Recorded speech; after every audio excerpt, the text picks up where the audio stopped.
ilmu saya pelajari Anda, saya mempelajari ilmu. Bahkan Ibnu Saudara mengatakan, aku mempelajari Anda selama 30 tahun, sementara aku mempelajari ilmu itu 20 tahun. Berarti lebih sulit mempelajari. Sekarang sudah luntur. Padahal yang bikin mereka sukses itu ke depan, yang bikin anak-anak kita sukses itu bukan cuma pinternya doang, bukan cuma angka-angka di rapot, bukan cuma ijazah yang ada simbol kumlot. Tahu nggak?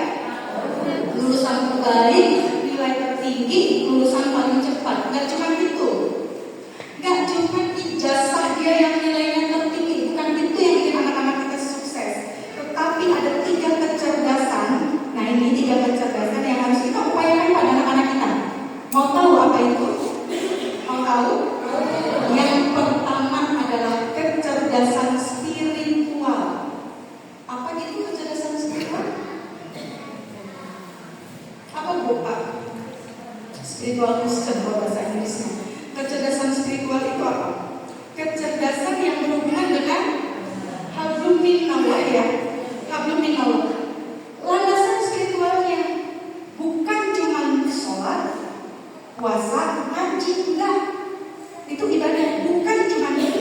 Tetapi sejauh mana anak-anak kita itu sadar bahwa sekecil apapun dia berbuat baik, sekecil apapun dia berbuat tidak baik, akan ada perhitungannya.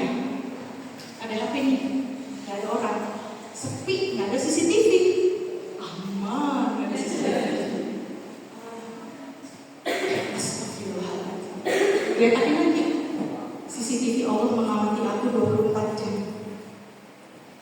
Seandainya nggak usah seluruh dunia, nggak usah se-Indonesia Raya ini dari ujung sampai ujung, dari Sabang sampai Merauke nggak sih? Masih ya? Sabang sampai Merauke, seluruh orang Indonesia ini sadar bahwa CCTV Allah itu selalu mengawasi 24 jam dan semua sekecil apapun gerak gerik dia itu diawasi oleh Allah. Kira-kira ada orang bikin dosa nggak? Kalau dia sadar diawasi loh, bikin dosa nggak kita? Tapi kita tahu ya, kita tahu kan kalau misalnya kita tuh diawasi terus. Tapi kenapa ya saya ini udah tahu ya Allah itu mengawasi, tapi kadang-kadang saya juga maksiat ya. Ya tapi kan maksiatnya itu merasani orang, gitu ya. Bohong sama suami, gitu ya. Iya kan? Itu maksiat kan? Belum lagi yang di luar sana, para pemimpin-pemimpin kita ngapain Pak? Bukan saya yang bilang loh. Selain korupsi apa lagi Pak? KKN dan sebagainya. Kalau misalnya manusia itu diawasi, merasa diawasi terus, gak bakal manusia itu berbuat dosa. Tahu, menyadari dan takut sama Allah ya. Kita pengen, saya pengen, kita semua yuk, kita itu berarti saya juga. Yuk kita upayakan agar anak-anak kita punya kecerdasan spiritual, agar ketika mereka sukses di ke depan di kemudian hari, suksesnya bukan sukses semu tapi sukses dunia akhirat. Jangan cuma mikir dunia aja, karena akan ada kehidupan yang lebih panjang. Itu kan yang harus kita ajarin anak-anak kita ya. Itu yang pertama. Yang kedua, ada orang cerdas secara spiritual. Sholatnya rajin, selalu ke masjid, ibadahnya bagus, puasa sunnah dilakoni, ngaji, terus gitu ya. Tapi keselin, nyebelin. Ada nggak orang itu? Ada. Di sana bukan di Gaza, di kecamatan lain. Di sini nggak ada. Dia bagus secara spiritual, tapi dia nggak bagus secara kecerdasan emosi. Hablum minanasnya nggak bagus, gitu ya. Ibadahnya bagus, tapi misalnya janjian dia janjian. Kita janjian ya besok betulnya jam 2 dia ibu sekolah bilang bahas ini rapat ini bla bla bla. Oke, ditunggu ya kuliah oke. Bahkan berarti saya jam berapa kita janjian? Enggak, tadi saya bilang jam berapa janjian? Jam 2. Saya jam 2 belum datang sama 3 jam 3 belum datang. Di WA saya, Bulia, kemarin kan Jelina bilang jam 2 di sini kan di bla bla bla. Diingat ya, kok belum nyampe? Iya sebentar OTW. Ojo takon kae. Gitu. Ngeselin gak orang kayak gini nih? Ya, cerdas gak ada secara emosi? Hablum minanasnya gimana? Cerdas itu ya gak cuma hablum minan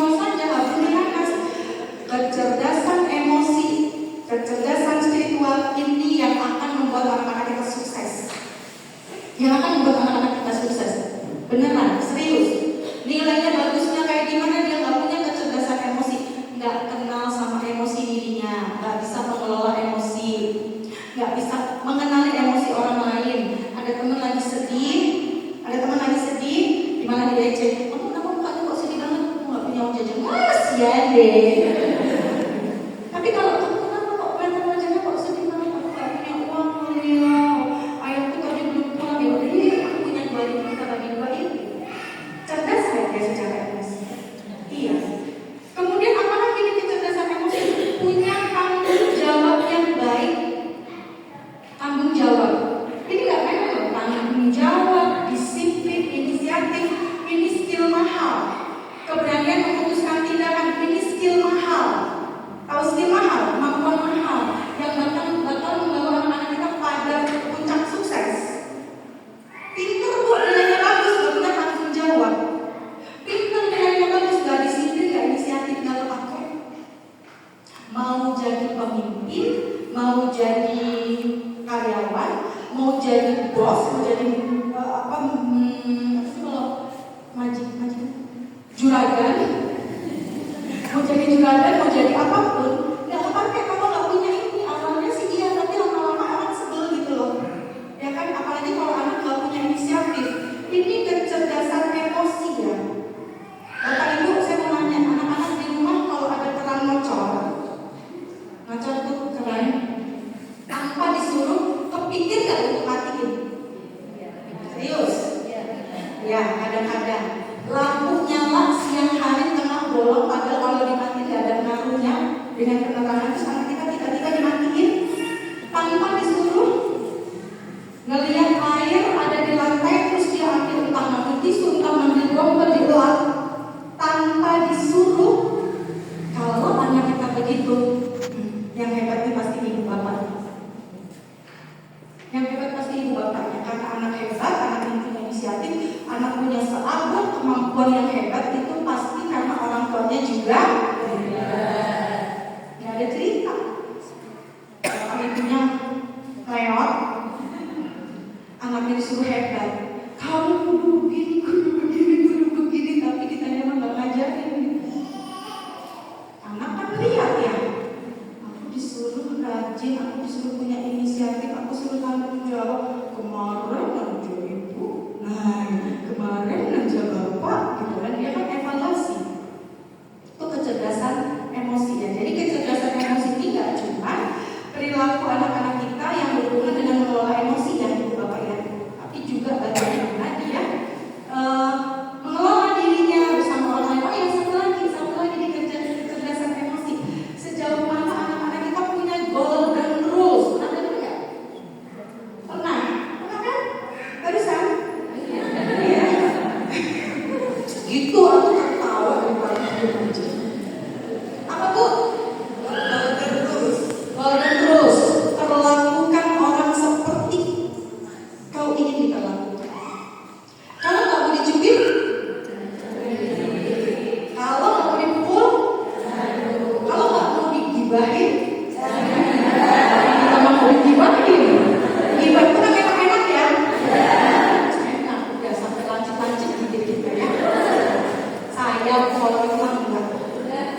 gemeteran, ngetok pagernya gitu yang keluar gugupnya, guguk gitu kan. Terus pembantunya bilang, kenapa Neng? Kenapa Neng?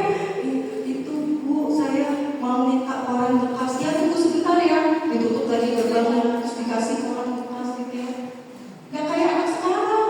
Anak sekarang itu kalau apa-apa, coba saya mau nanya, kalau mereka dapat kesulitan atau mereka mendapatkan tugas yang berat dari sekolah, saya mau tanya tolong jawab jujur, karena kalau nggak jujur kelihatan dari matanya. Ya, jawab ya jujur. Dengerin ya Bu, dengerin jawabannya. Kalau mereka dapat kesulitan, entah anak kita yang TK atau anak kita yang udah SD atau SMP misalnya, saya mau nanya, kalau mereka dapat kesulitan dari sekolah, PR yang agak berat, yang pusing siapa? Itu jujur Bu. Yang ngerjain siapa? Yang ngerjain? Orang tua. Ya ibu. Orang tua itu kan bapak ibu. Bapak kan jangan dihilangin. Tadi ibu bilang ya, pendidik pertama itu adalah bapak kan. Di dalam Al-Quran itu bapak itu punya fungsi yang sangat besar dalam pendidikan anak untuk mendidik loh. Gitu ya Bapak Ibu ya. Jadi gitu ya Bapak Ibu ya.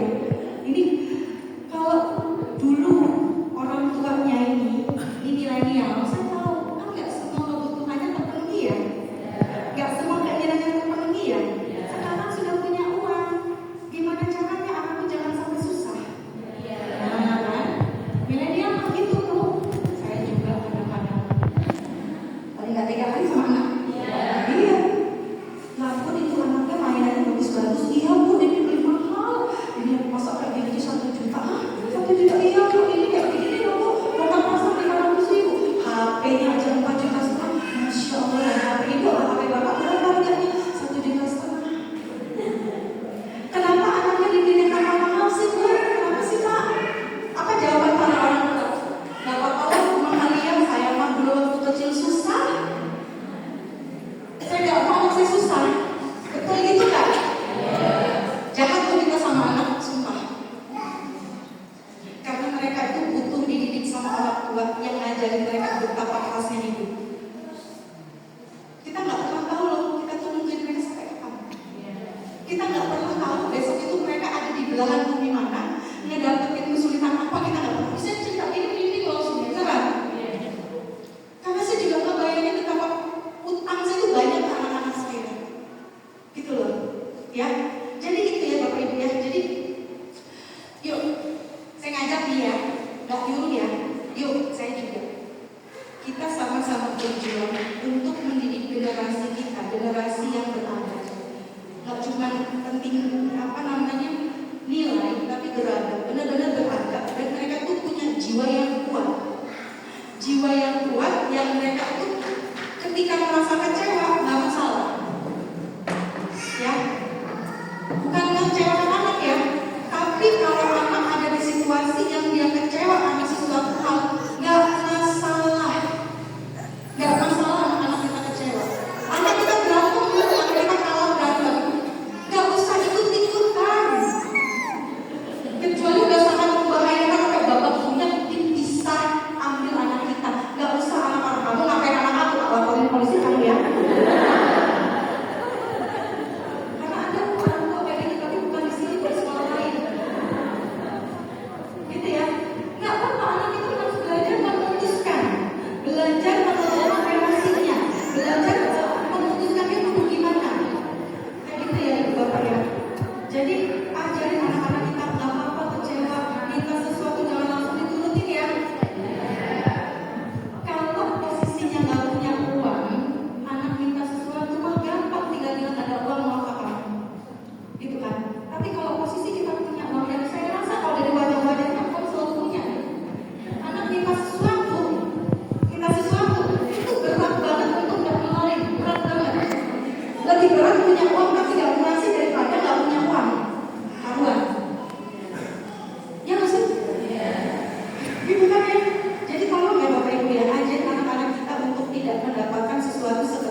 siapin ya, siapin mereka, jiwanya disiapin. Nggak cuma sekedar pinter itu bukan berarti nggak penting. Udah nggak apa-apa, kamu nggak belajar nggak apa-apa, nilai jelek nggak apa-apa. Yang penting kamu rajin sholat, baik sama temen yang nggak gitu juga.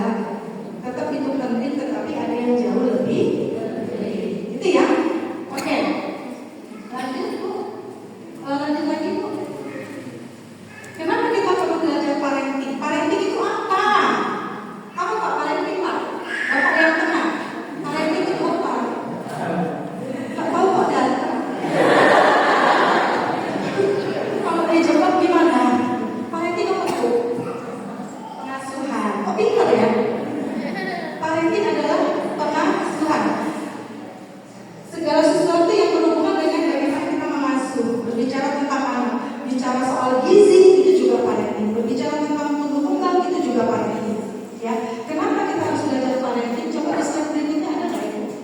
Oh, sebelumnya aja. Kenapa kita harus belajar ilmu parenting? Karena salah satu quote dari Ali bin Abi Thalib, didik dan persiapkan anak-anakmu sesuai dengan zamannya, karena dia tidak hidup di zaman kita. Ya enggak? Anak-anak kita hidupnya di zaman yang beda nggak sama kita? Tapi kenapa kalau marahin anak gini? Maaf ya Bu, problemnya anak saya. Jangan nangis loh ya. Saya suruh dulu kalau marah. Kamu itu seru nggak tempat saya? Kamu itu tuh waktu segede kamu nggak kayak gini. Udah bantu nih bapakmu, kamu tidak kayak kamu main HP terus. Pernah nggak kalau marah sama anak begitu? Anak jawab apa? Emang itu dulu ada HP? Gitu kan? Gitu kan? Nggak bisa Bu, anak itu nggak bisa digituin. Jadi didik dan persiapkan anak-anak sesuai dengan zamannya yang nggak hidup di zaman kita. Ini quote dari Ali bin Abi Thalib. Kenapa kita harus belajar ilmu parenting? Karena tugas mengasuh itu adalah tugas yang didelegasikan langsung oleh Allah Subhanahu wa Ta'ala. Langsung, dan pertanggungjawabannya ke siapa? Ke Allah. Kan Allah yang mendelegasikan kita. Bukan suami, bukan mertua, bukan orang tua kita. Yang menentukan kita jadi orang tua, mak pelendung mulutnya itu siapa? Iya kan? Iya mak pelendung ya, ada usaha dulu ya. Gitu kan ya? Kan gitu ya Bu. Pertanggungjawabannya ke Gusti Allah ya, ke Allah ya, ke Allah Subhanahu wa Ta'ala. Boleh resign nggak? Aku capek, aku mau resign, aku jadi ibu capek banget. Aku tak resign ya. Aku tak cuti bisa. Sampai kapan? Tugas mendidik anak itu siapa yang bertugas?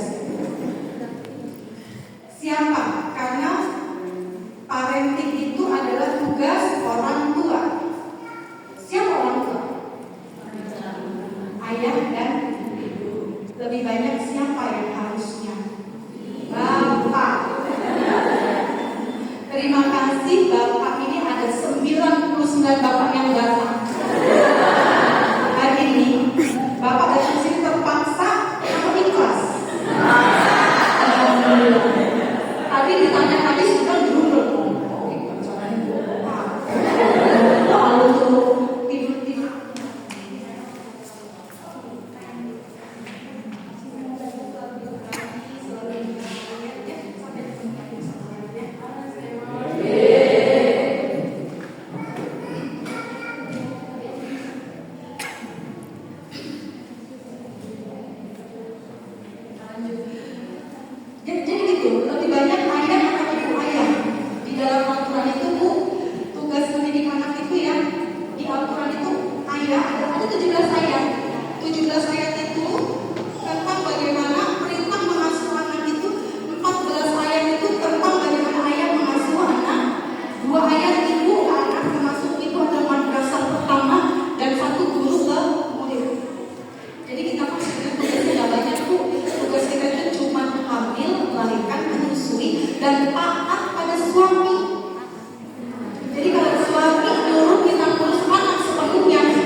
sampai sore nggak apa-apa ya. Asar jam berapa? Jam 3:30 jam 4 nggak apa-apa ya, nggak apa-apa ya. Ini sama-sama ibadah ya kita ya. Ya, soalnya nanti kalau tinggal sholat saya yakin nggak balik sini lagi. Siapa sih anak usia prasekolah? Anak usia prasekolah itu lengkap dengan tumbuh kembang. Tumbuh, yang tumbuh apanya? Rambut. Tapi benar rambut. Postur. Gue suka gaya lu.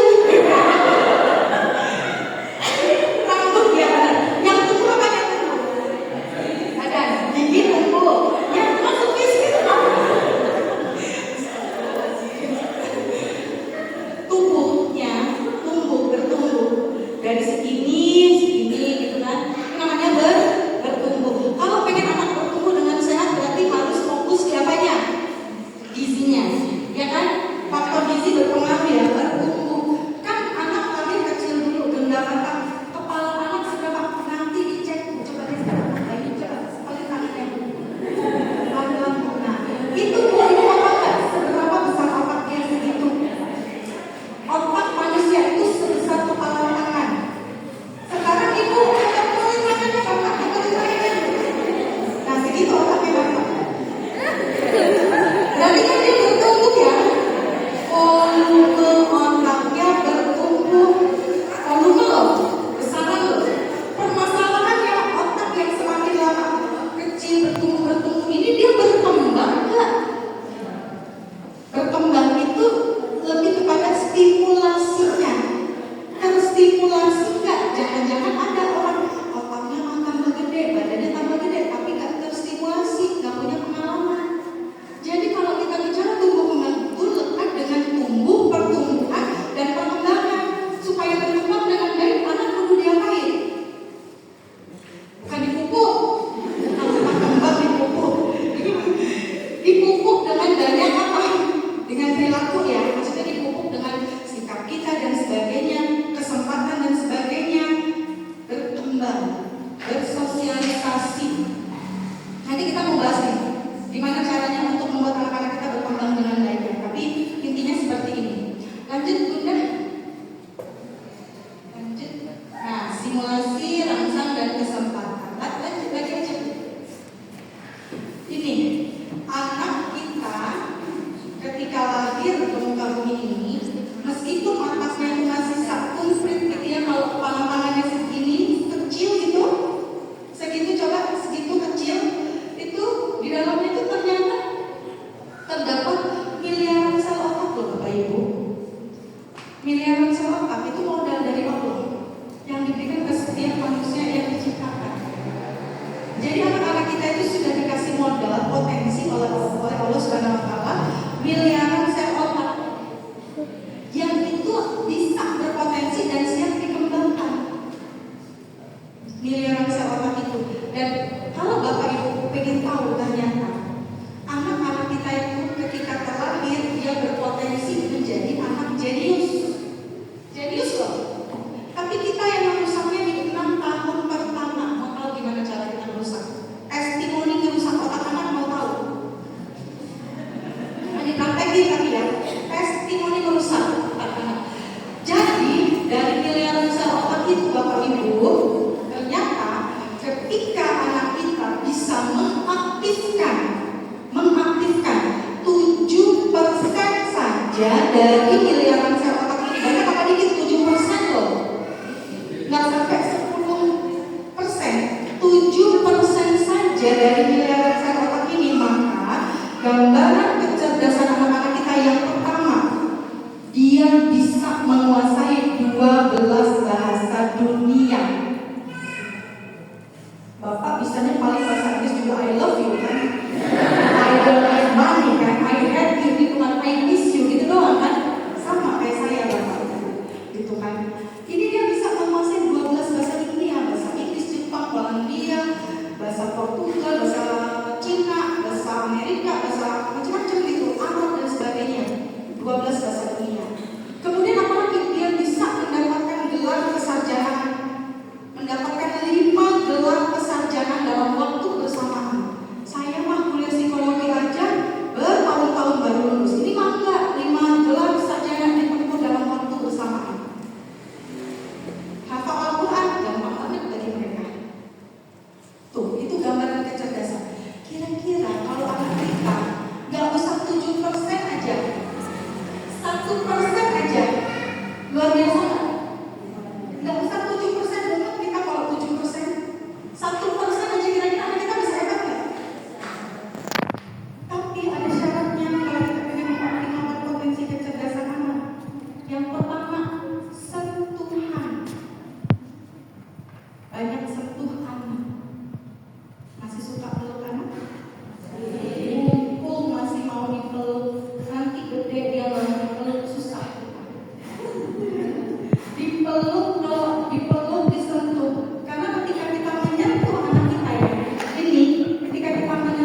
Dan ini akan mencerdaskan anak juga.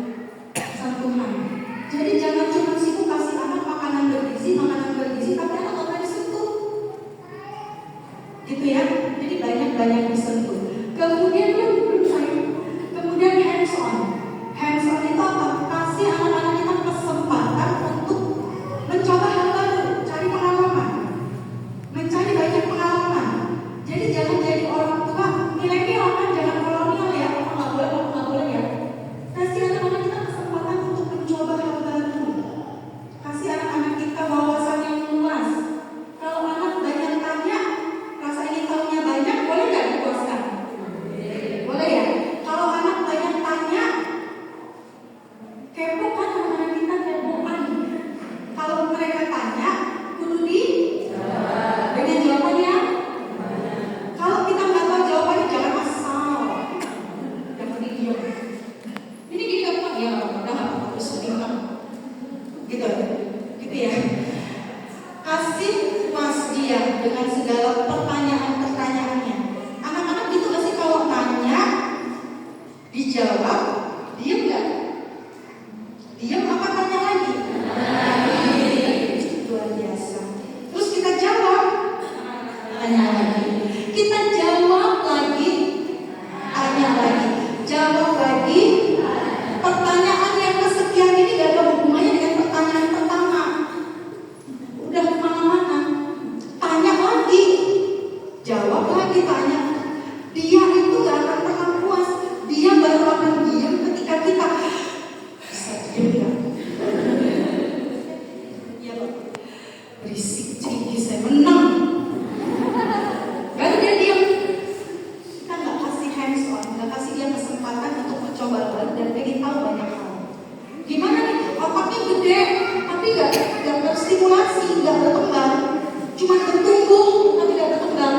Gedenya aja, tapi gak ada banyak sel-sel otak yang bertumbuh di situ gitu. Yang apa namanya? Nyambung. Ya, pertama disentuh, kedua boleh menyentuh banyak hal dan mencoba hal baru, dan juga dipuaskan rasa ingin tahunya. Yang ketiga, nah ini dia nih. Ini gampang. Lingkungan yang ramah otak. Lingkungan ramah otak, bukan ramah lingkungan ya, tapi ramah otak. Bisa kita. Apa ramah otak ini? Lingkungan yang anak-anak kita sejak dia lahir sampai di usia sekarang tidak pernah mendapatkan bentakan, pelototan, ancaman, ditakut-takuti, dimaki-maki.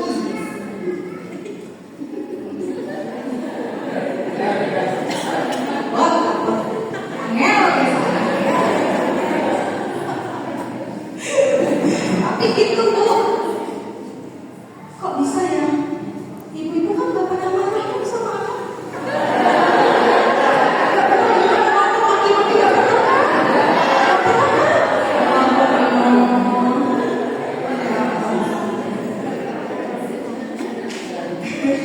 Jadi salah satu penelitian besar yang telah dilakukan di Amerika tahun 70-an.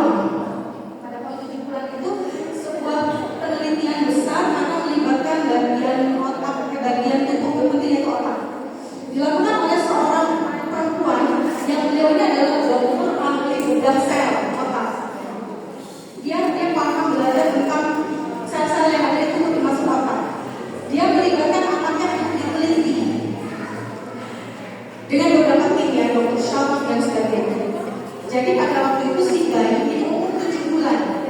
Umur 7 bulan itu kepalanya itu ditempelin berbagai macam alat-alat yang kemudian itu disambungkan ke monitor sehingga ada tayangannya gitu loh. Di tayangan itu itu nampak sekali gambaran sel otak yang dia bergerak secara dinamis. Gitu. Anaknya dipeluk. Ketika dipeluk sama ibunya, kan ada sentuhan tuh. Gambaran otak di layar monitor itu langsung itu sel-sel yang masih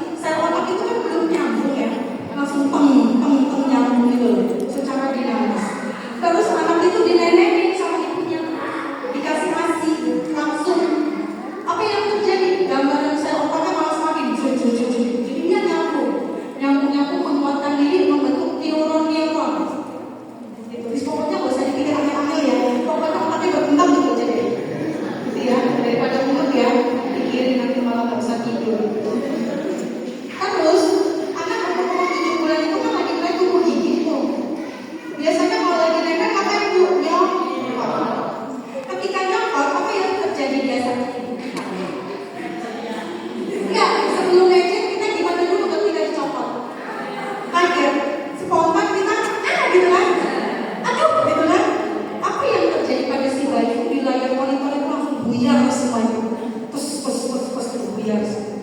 Itu adalah teriakan yang tidak bisa tanpa emosi.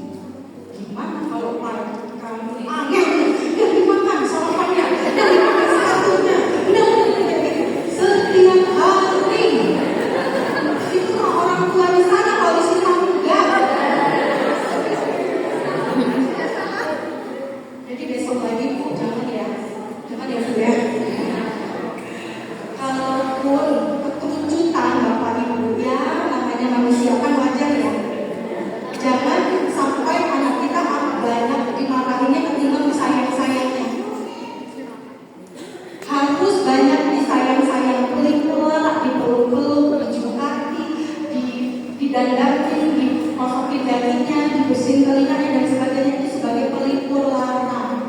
Supaya apa-apa yang pernah ibu lakukan, bapak lakukan, bentangan-bentangan itu kepada anak-anak itu tidak sempat menjadi luka. Karena ekspresi cinta ibu dan bapak jauh lebih besar dari bentakan dan yang lain-lainnya. Gitu ya. Jangan membesarkan anak dengan luka. Meskipun kita dibesarkan dengan luka, banyak luka. Bisa nangis. Nanti tak peluk guys. Ayo, itu ya Bapak Ibu ya. Lanjut. Kita ke slide berikutnya aja Bu. Langsung ke materi yang lebih greget. Lanjut. Nah, lagi Bu. Nah ini Bu, Bapak Ibu, anak-anak kita kan lagi PAUD ya. Kalau istilahnya bangun rumah, kita tuh lagi bangun apa sih kalau anak di PAUD? Ya. Penting gak fondasi? Kalau misalnya rumahnya mewah, tapi fondasinya gak kokoh, gimana Bu? Gampang runtuh ya? Berarti fondasi penting ya? Berarti adab itu penting ya? Pendidikan karakter. Lanjut. Ciri dan cara stimulasi anak usia prasekolah. Gimana caranya kita menstimulasi anak-anak usia prasekolah? Kita lanjut ke slide berikutnya. Yang pertama, Ibu Bapak, mempertahankan fitrah belajarnya. Kalau mempertahankan fitrah belajarnya itu artinya udah ada belum fitrah belajar? Mempertahankan, menjaga, mempertahankan dan menguatkan fitrah belajar itu berarti sudah ada. Tugas kita menguatkan, bukan mencari, menggali, tapi sudah ada, tapi dikuatkan. Gitu ya. Caranya gimana? Sadari dulu Bu, Pak, tenang aja. Allah itu maha baik. Sudah memberikan anak-anak kita fitrah belajar sejak di dalam kandungan. Jadi gak ada satupun anak yang tidak suka belajar. Itu pasti. Gak ada anak yang gak suka belajar. Semua anak adalah pembelajar yang tangguh. Anak kemarin 3 tahun lalu, 4 tahun lalu belajar jalan, pernah jatuh gak? Kalau jatuh, kapok gak dia? Berdiri lagi, jalan lagi, jatuh lagi, jalan lagi. Itu tanda dia punya fitrah belajar dengan piawai. Kalau belum puas gak akan dia, makanya kalau tanya berdiri. Ya, itu fitrah belajar. Selalu banyak mencoba hal baru. Lanjut udah lagi berikutnya. Anak-anak kita aktif tapi bukan hiperaktif. Jangan bilang dia anak saya hiperaktif. Dari mana bilang anak hiperaktif? Anaknya hiperaktif. Kalau kita bilang anak kita hiperaktif itu harus ada surat keterangan dari dokter ahli syaraf yang mengatakan memang bagian otaknya itu memang agak sedikit ada bagian yang tidak menyala atau menyalanya makin besar.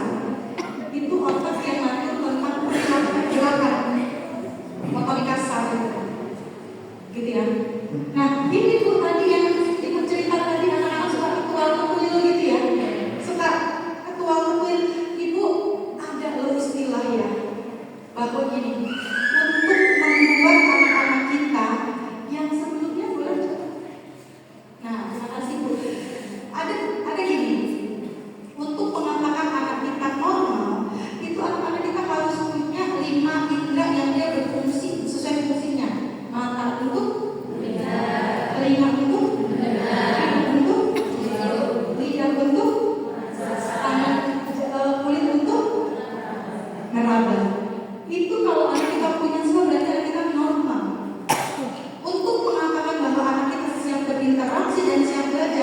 dia harus punya indera, gak cuma indera 1, 2, 3, 4, 5, tapi indera ke-6. Indera ke-6 harus dikuatkan. Apa indera ke-6? Apa bu indera ke-6?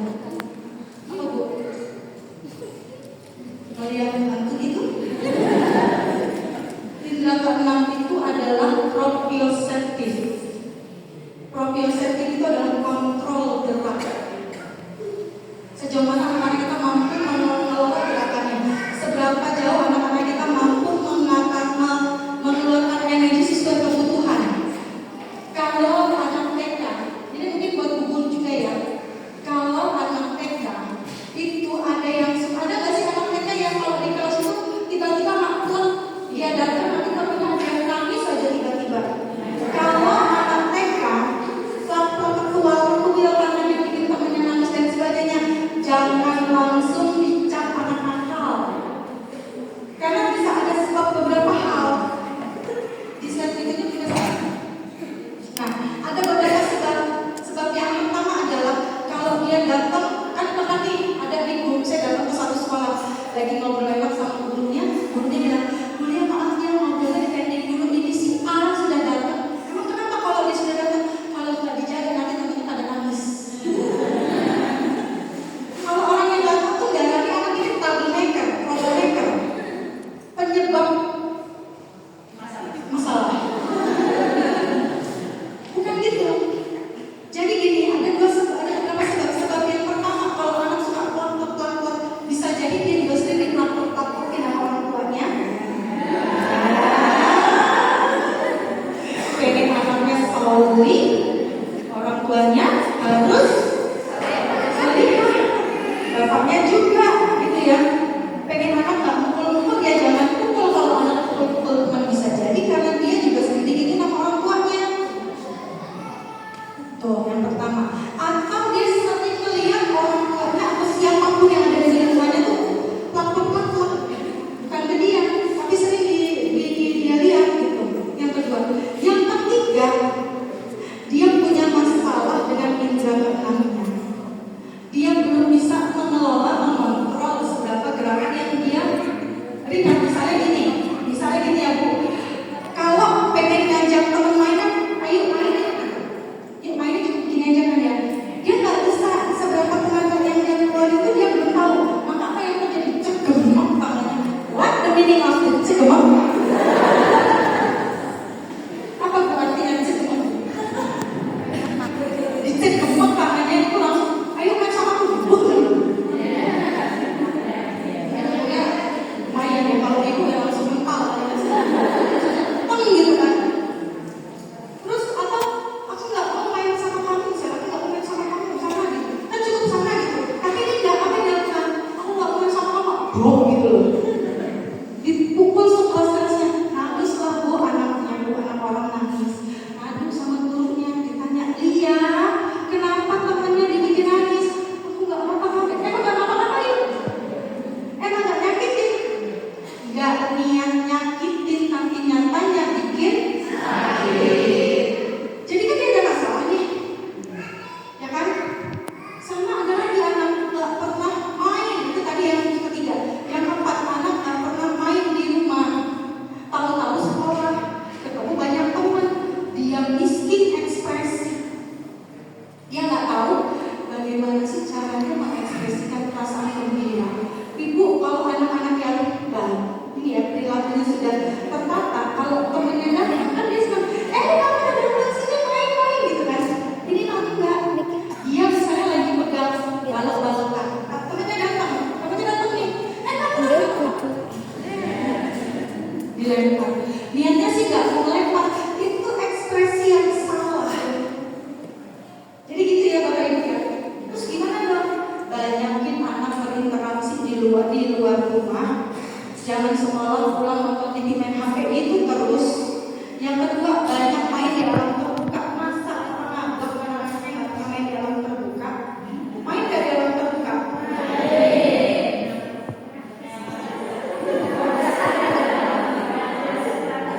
Wah, nggak apa-apa, itu bagus.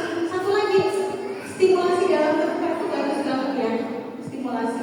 Main HP boleh, tapi juga jangan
ya.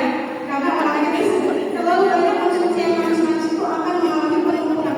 Karena manis itu jadi energi ya, jadi energi yang kemudian itu akan terus selalu bergerak terus, bergerak terus. Jadi kalau kita kasih, kadang-kadang kita tuh paling sedih kalau anak sayur ya paling ya. Tapi kita biasa aja kalau anak banyak konsumsi manis ya. Padahal lebih bahaya konsumsi manis kebanyakan daripada anak sayur. Lebih bahaya nanti jadi konsentrasinya juga jadi nggak bagus. Ya. Kemudian motorik halus ngapain? Tulis apa lagi Bapak? Melukis, mewarnai, meronce, meremas kertas-kertas gitu, membuat posisi apa gitu Pak? Menggunting, betul. Nah, itu adalah motorik halus. Dan Bapak itu harus tahu kalau anak di usia belum 7 tahun, berarti dari anak kita sekarang nih ya, belum 7 tahun itu kemampuan motorik halusnya itu belum berkembang secara optimal. Jadi kalau tulisannya masih gimana? Gede? Ya, keluar garis? Naik bukit, turun lembah? Kalau keluarnya masih keluar? Kalau umur anak kita belum 7 tahun itu yang namanya kepekaan syaraf motorik halusnya belum berkembang secara optimal. Itu kenapa masuklah anak SD di umur 7 atau lebih. Ya, karena salah satu kebutuhan yang penting yaitu motorik halus sudah terpenuhi di usia ini 7 tahun. Ibu bapak ngajarin anak-anak nggak untuk tulis biar lebih bagus? Ngajarin nggak? Dek, udah gede banget. Ini loh dek, ngajarin itu nggak? Ini loh biar keluar garis tuh. Kalau dek garisnya nggak apa-apa keluar garis, tapi perutnya nggak keluar garis, gitu kan ya? Kalau mewarnai belum nggak biar nggak keluar garis kok dek, lingkarannya luarnya dulu yang diwarnai, gitu kan? Kalau sedang luarnya diwarnai, berarti dalamnya bukan bagus kan? Bagus nggak? Udah, iya bagus. 7 kali berapa umurnya? 7 kali berapa? Kita mau merem aja ya Bapak ya, Bapak Ibu merem aja tulisannya bisa? Gitu ya. Jadi tolong untuk motorik halus wajar kalau anak kita geratil, karena dia sedang mengaktifkan saraf motorik halusnya. Lihat asin gatel, melihat beras gatel, gitu kan? Nah, jadi nggak apa-apa. Dia mainan-mainan kayak gitu nggak apa-apa. Banyak di alam terbuka, ajak ke ladang, nyabutin rumput dan sebagainya itu nggak apa-apa, itu bagus. Kemudian liquid pensil yang bentuknya segitiga, pinjam dong kemudian nanti ditulis ya. Pensil segitiga, tolong nanti dibeliin sama anak. Kalau ini bundar, ibu juga belikan, bapak tolong beliin bapak ibu ya. Kalau anak tulis pakai pensil yang bentuknya bundar, ini kan bundar nih, atau segi 5 ya biasanya. Itu kan ya kalau tulisnya pasti mapak-mapak kayak gini nggak sih? Ayo cepet nulis. Tahu nggak sih bapak ibu, anak itu waktu menulis memegang pensil pulpen sak gawean dewe. Kalau bentuk sininya segitiga ada segitiga itu langsung makteton. Iya, tapi kalau tukang kan gede. Terima kasih. Kalau tukang kan gede ya, ini ya tingkat pensil. Tapi kalau itu biasa aja, cuma makteton gitu loh enak. Nanti dibelikan ya bapak ibu ya. Gitu. Sama latihan-latihan itu tadi di dalam terbuka. Oke lanjut. Anak-anak di usia ini usia bermain kan? Jadi kalau belajar pun juga harus dengan cara bermain. Jadi kalau ngajak anak-anak bepergian, pastikan di situ ada unsur bermainnya. Jangan ajak anak belanja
yang pokok kosakatanya bagus harus gimana Bu? Banyak diajakin ngobrol, sering dibacain cerita. Kalau pengen anak tahu pengucapannya yang baik, kadang-kadang ada nggak anak banyak bicara, kemampuan mengutarakannya baik, tapi pengucapannya nggak benar, cadel. Ada. Ini anak ngomongnya kalau tua ya, tapi cadel. Ada loh, banyak. Ada terapinya. Mau terapinya untuk anak-anak yang belum jelas bicaranya, entah beberapa huruf atau nggak jelas pengucapan, latihan dipijit-pijit bagian sini. Sini, sundana, lidahnya keluar, pijit-pijit ke atas. Nah, harus pakai. Lidahnya dikeluarin, dipijit. Gitu ya. Kemudian lidahnya suruh ke kanan, pijit ke arah kanan, kalau kiri ke arah kiri. Terus bagian sini. Ini. Terus satu lagi, tiup meniup. Balon tiup lilin. Kalau ada anak-anak tim yang belum jelas, ya tiup meniup. Ibu bapak bisa pakai gelas. Jadi ini sana gelas berisi air ya. Siapin sedot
hal.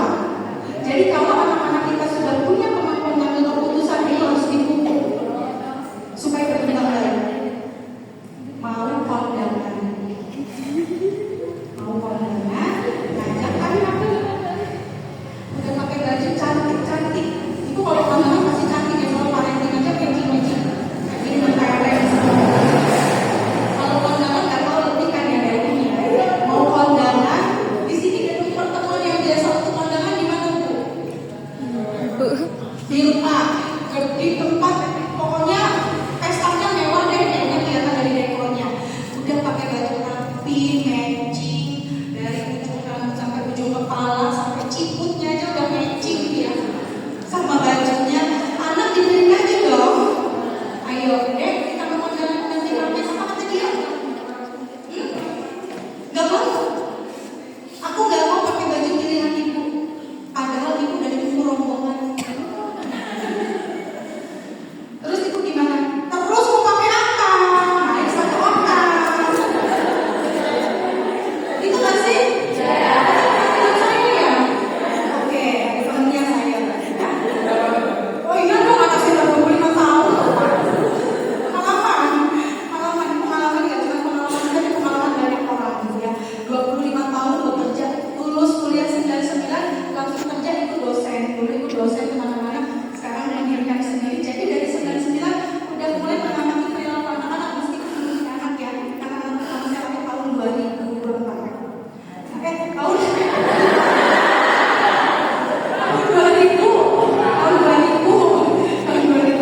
Nah, sampai mana tadi?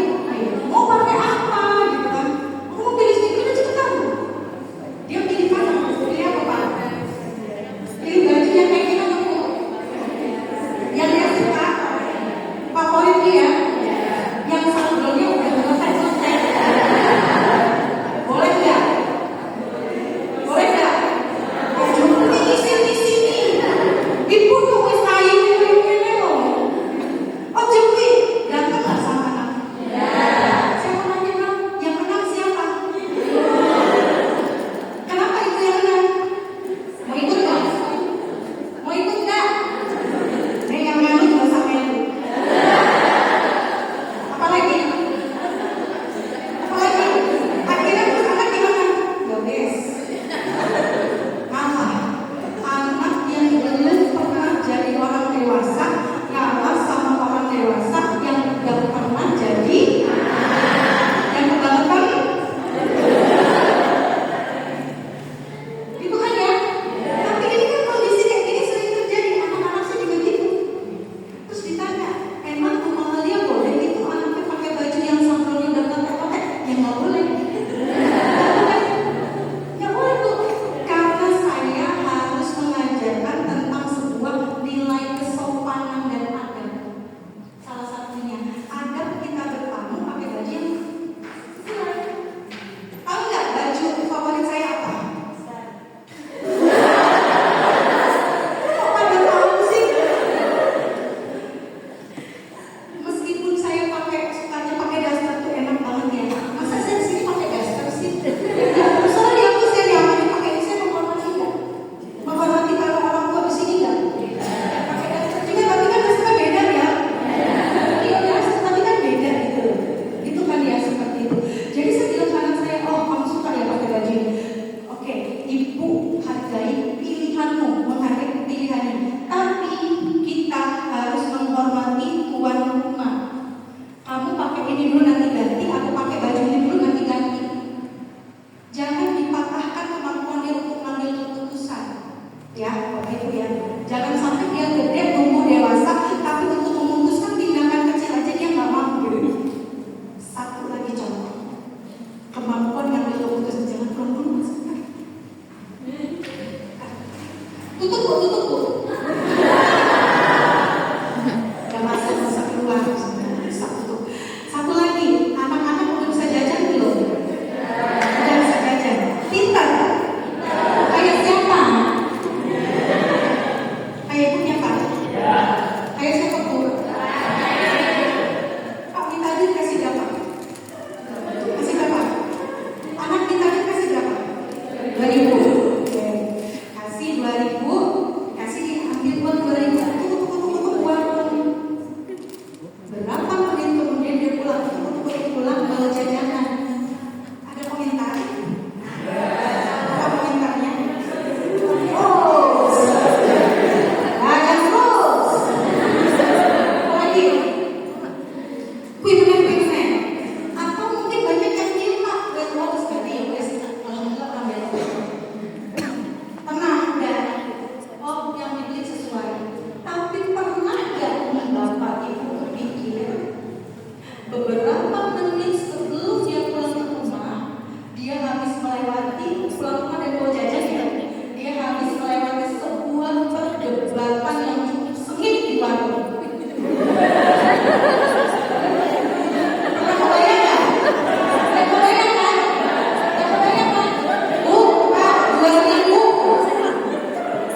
aku pernah makan ini, tapi nggak pernah.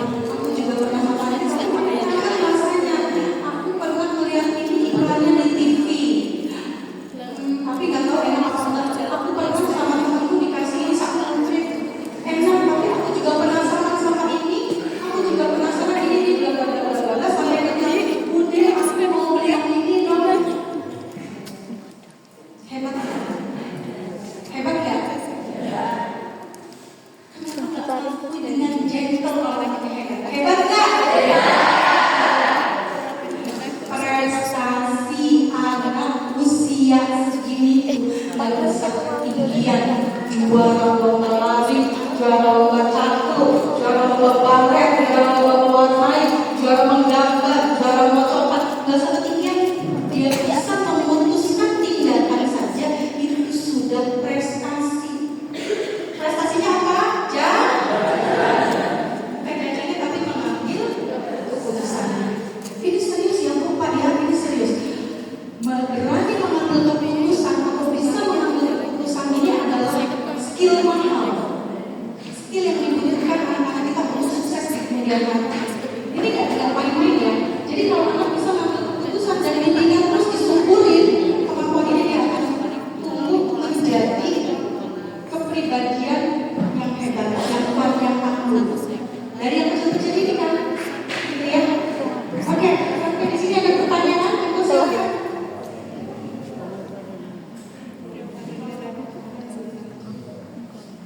Silakan ada pertanyaan.